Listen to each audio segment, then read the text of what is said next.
Hey everyone, Steve here from Memory Express, and welcome to this week's episode of the Weekly Byte, where I fill you guys in on everything tech, gaming, streaming, and news related. So let's dive in. First thing on the docket, Pokemon Go is having a huge update, which includes friend codes, friendship levels, new gym challenges, and a whole lot more. So, what's going on? First up, friendship codes. You'll have a unique 6-digit code you can share with your friends and grow friendship levels. There's a lot of perks to this. One, you'll be able to send gifts online found at gyms, Pokestops, and one of them is a new 7K Alolan Egg. This is kind of a big deal as it's introducing new variants of Pokemon we love and some we hate. I mean, have you guys seen Graveler? It has a giant mustache. I'm pumped for that. Friendship levels mean a lot as well. There's gonna be good, great, ultra, and BFF. And these all matter because you level up by doing specific tasks like battling gyms, doing raids, and sending and receiving presents. But where does it all count? New trade feature. So what the trade feature is, you're able to now trade Pokemon regularly, shiny, and legendary. But there's a catch for everything. You have to be minimum level 10, and your friendship level has to be good to make it work. So if you're just at a good level friendship and you're trying to trade an Articuno for a Moltres, it's gonna cost you a million Stardust, which is absurd. And no one wants to do that. However, if you get the best friend level, it's only gonna cost you 40K. Not bad.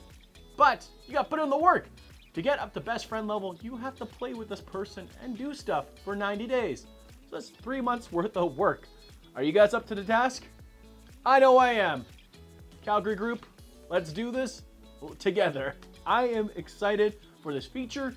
In the last 2 weeks alone, I put on 72 kilometers. My feet killed, but I've never felt better. Just when you thought the peak of technology would be ordering a pizza from your Xbox, that's when Alexa comes in. Marriott gets room service up a few notches here, as Alexa has been now added to its service team. That's right, guys. You can now have Alexa in your room and do stuff for you. Soon to be coming to Marriott hotels. So, what does this mean?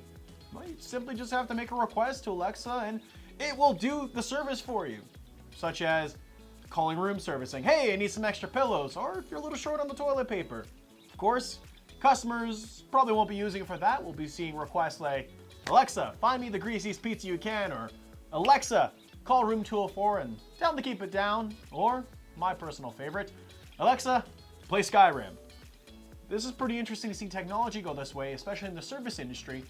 I'm really wondering how this is going to affect, well, jobs.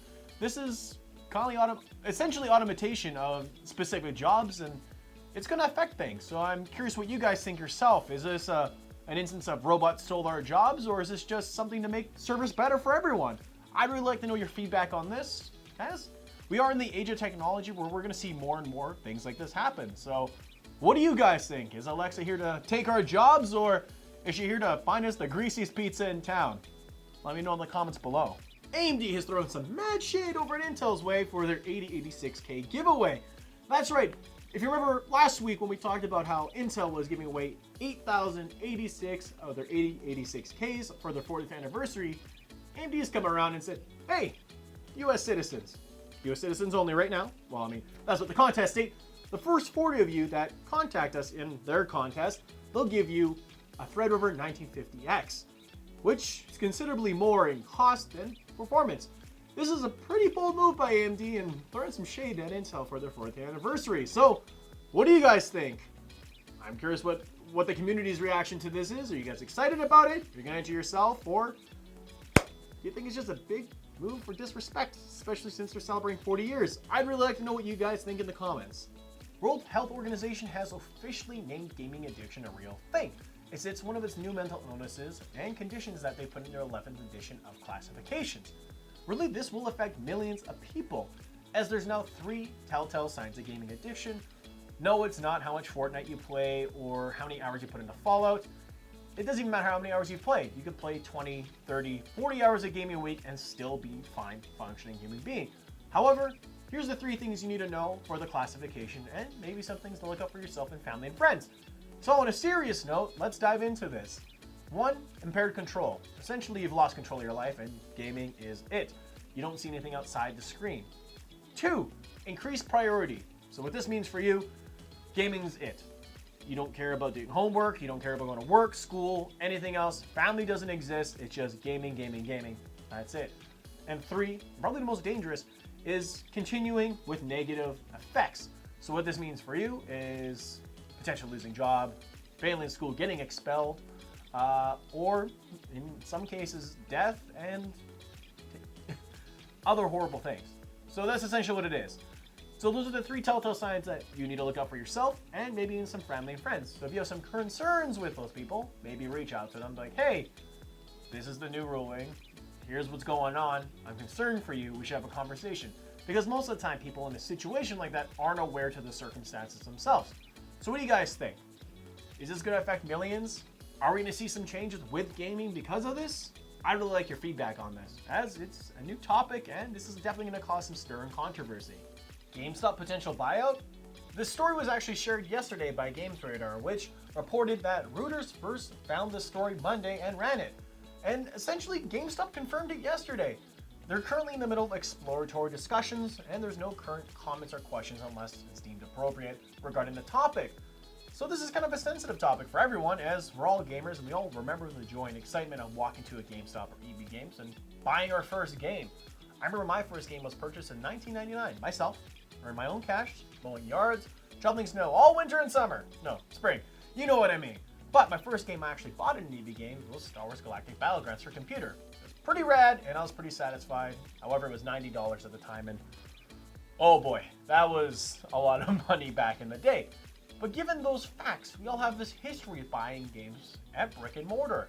And it seems with Toys R Us going bankrupt in the States, and now hearing about this, I'm not saying anything's happening, I'm just speculating that now that we're hearing talks of GameOut with a potential buyout, it really drives a question of what are gamers going to do next? Are we going to see the age of all digital?